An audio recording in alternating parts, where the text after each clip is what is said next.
Whenever I speak to people about their work, there are always challenges of one sort or another. But there's one frustration I keep hearing about over and over again. It's not the actual work they're doing, it's not how busy they are, it's not their customers. It's the people they work with. Managers who are controlling or unsupportive, staff who are negative and resistant to change, and team members who are simply not getting along. To be honest, we are all someone else's difficult person at times. But having said that, there are some people who really excel in this regard. But the bad news is, even with these people, our behaviour is often contributing to the problem.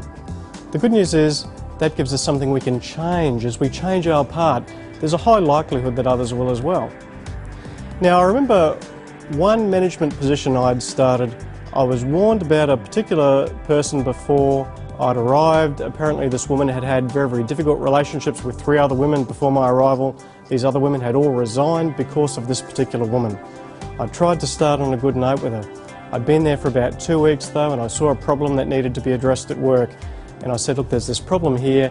Would you mind doing this to fix it? She said yes. After 2 weeks I said, how is that going? Have you done that thing that I've asked you to do? She said, no. I said, are you still okay to do it? She said yes. 4 weeks, 2 months, 3 months later, despite a lot of reminders, she still hadn't acted.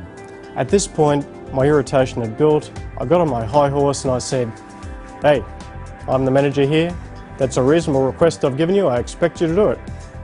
Now, some of you might think that was a reasonable thing that I did. But on this occasion, it actually made a bad situation much, much worse.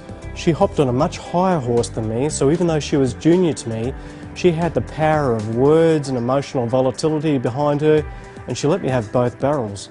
And over the next few months, we had a very, very strained relationship. Now, I look back on that and I think, well, maybe I could have done that a little bit smarter. Maybe I could have said to myself, here is a woman with a very strong need for recognition and power.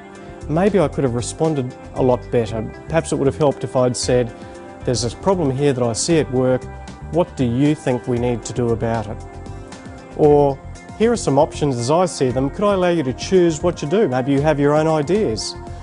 Or perhaps I could have even put her in charge of solving that problem, or caught her when she was being more cooperative rather than butted heads about those times when she wasn't.